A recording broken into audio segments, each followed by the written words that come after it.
গুৰমাৰী CRPFৰ cobra কমাণ্ডত কাম কৰা 209 cobra কমাণ্ডত Praneswar Koch গুৰমাৰী তেখেতে মাওবাদীৰ আক্ৰমণত মৃত্যুবৰণ কৰিব লগা হয় ঝাৰখণ্ডত। আৰু CRPF ডিপাৰ্টমেণ্টে সম্পূৰ্ণ ৰীতি নীতিৰে গাৰ্ড অফ অনাৰ দি পেলাই তেখেতক বিদায় দিছে। কাইলৈ ৰাতিপুৱা হয়তো অসম আহি পাব আৰু ঘৰলৈ আহি পাওঁতে প্ৰায় 12টা বাজি যাব। আৰু বিভাগৰ তৰফৰ পৰা সম্পূৰ্ণ এৰেঞ্জমেণ্ট কৰিছে যে তেখেতৰ যিটো কৃত্য চৰকাৰৰ নিয়ম মতে ডিপাৰ্টমেণ্ট নিয়ম মতে কাইলৈ কৰা হ'ব।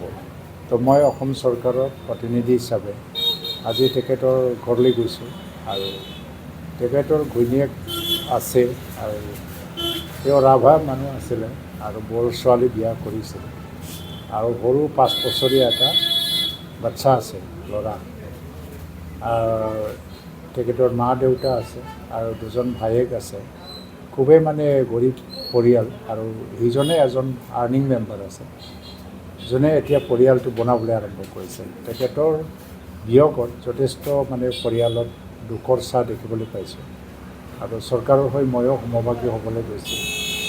তেখেতসকলৰ লগত আলোচনা কৰাৰ পিছত মই মুখ্যমন্ত্ৰীৰ লগত ঘৰৰ পৰাই পোনপটীয়াকৈ মই যোগাযোগ কৰি আলোচনা কৰিলোঁ আৰু তেখেতৰ দেউতাৰ লগত মুখ্যমন্ত্ৰীৰ লগত কথা পাতিবলৈ সুযোগ দিছোঁ।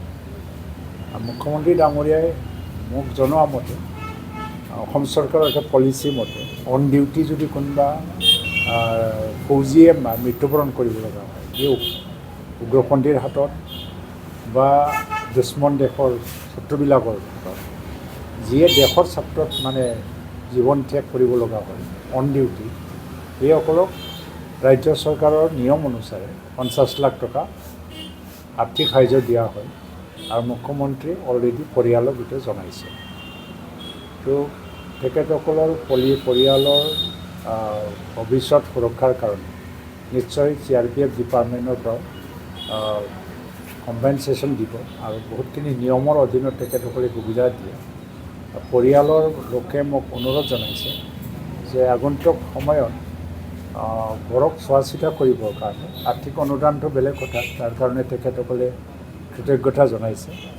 পৰিয়ালৰ কোনোবা সদস্য যদি নিযুক্তি দিব পৰা আছে তেখেতক আমি ক'ত সম্ভৱ হয় মানে চাই পেলাই সহায় কৰিবলৈ চেষ্টা কৰিম। তেওঁ আজিৰ দিনত দেশৰ ছাত্ৰত দেশৰ সুৰক্ষা নিৰাপত্তাৰ ছাত্ৰত আমাৰে সন্তান কোকৰাঝাৰৰ প্ৰাণেশ্বৰ কোচ তেওঁ আজি মৃত্যুবৰণ কৰিব লগা হ'ল আৰু তেখেতসকলৰ পৰিয়ালৰ দুখৰ সময়ত আমি সমভাগী হ'বলৈ আমি চেষ্টা কৰোঁ কিন্তু নোৱাৰোঁ। তথাপিও মোৰ তৰফৰ পৰা গভীৰ শ্ৰদ্ধাঞ্জলি মই জ্ঞাপন কৰিছোঁ।